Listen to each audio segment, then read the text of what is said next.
नमस्कार दोस्तों, आपका स्वागत है ज्ञान दृष्टि में। दोस्तों, अयोध्या श्री राम जन्मभूमि पर बने भव्य राम मंदिर में रामलला की प्राण प्रतिष्ठा 22 जनवरी को होने वाली है। इसके लिए मंगलवार को प्रायश्चित पूजा से अनुष्ठानों की शुरुआत की गई। राम मंदिर पहुंचे पुरोहितों ने वैदिक मंत्रोच्चार के साथ अनुष्ठानों की शुरुआत की। सबसे पहले प्रायश्चित और कर्मकुटी पूजा की जा रही है। इस पूजा के माध्यम से रामलला से माफी मांगी जा रही है। माना जाता है कि रामलला की प्रतिमा बनाने में छेनी और हथौड़े के इस्तेमाल के चलते उन्हें चोट पहुंची होगी। इसकी माफी प्रायश्चित और कर्मकुटी पूजा के जरिए मांगी जा रही है। अयोध्या में रामलला प्राण प्रतिष्ठा की तैयारियां जोर शोर से जारी हैं। राम मंदिर गर्भगृह को पूरी तरह से तैयार कर लिया गया है। श्री राम जन्मभूमि तीर्थ क्षेत्र ट्रस्ट के सदस्य अनिल मिश्रा को प्राण प्रतिष्ठा अनुष्ठान का मुख्य यजमान बनाया गया है। मुख्य यजमान का प्रायश्चित कर्म मंगलवार से शुरू हो गया। मुख्य यजमान का 10 विधि स्नान होगा। उन्हें सर्वप्रथम गोमूत्र से स्नान कराया जाएगा। इसके बाद क्रमशः गोमय, गोदुग्ध, गोदधि, गोघृत, कुशोदक, भस्म, मृत्तिका मतलब मिट्टी, मधु मतलब शहद से स्नान कराने के बाद पवित्र जल से स्नान कराया जाएगा। साथ ही साथ प्रायश्चित का अंगभूत हवन होता रहेगा। हवन की पूर्णता के बाद वह पंचगव्य का प्राशन करेंगे। तब वह प्राण प्रतिष्ठा के अनुष्ठान के लिए योग्य होंगे।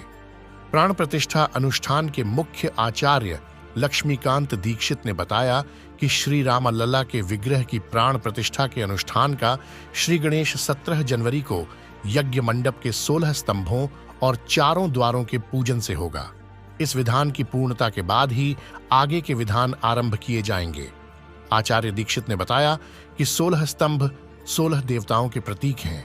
इनमें गणेश, विश्वकर्मा, ब्रह्मा, वरुण, अष्टवसु, सोम, वायु देवता को सफेद वस्त्र, जबकि सूर्य व विष्णु को लाल वस्त्र, यमराज, नागराज, शिव, अनंत देवता को काले और कुबेर, इंद्र और बृहस्पति को पीले वस्त्रों में निरूपित किया जाएगा। मंडप के 4 द्वार 4 वेदों और उन द्वार के 2-2 द्वारपाल चारों वेदों की 2-2 शाखाओं के प्रतिनिधि माने गए हैं।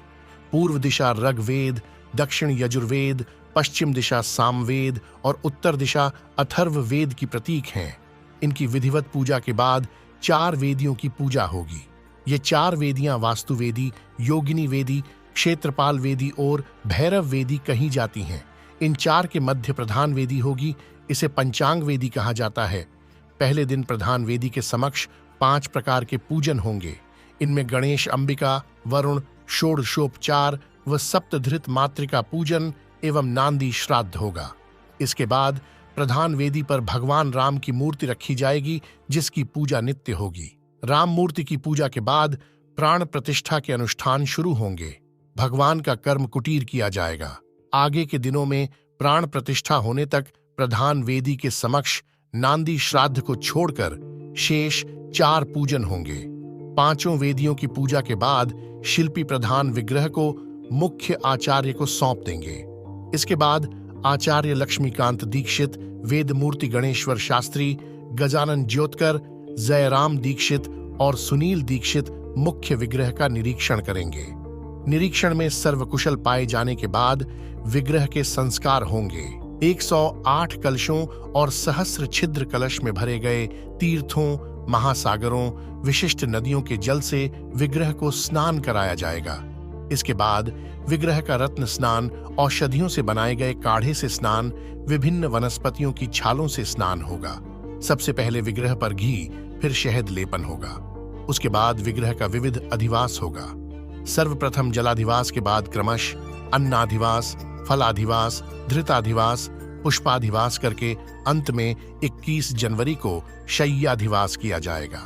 इस दौरान मंडप में प्रत्येक अधिवास के निमित्त यज्ञ होता रहेगा। जिस प्रासाद में विग्रह प्रतिष्ठित होना है, उसका स्नपन 81 कलशों में भरे पवित्र जल से होगा। प्रासाद की वास्तु शांति की जाएगी। संपूर्ण प्रासाद को रक्षा सूत्र से बांधा जाएगा। इसके बाद 18 जनवरी को गर्भगृह में विग्रह स्थान पिंडिका का अधिवास होगा।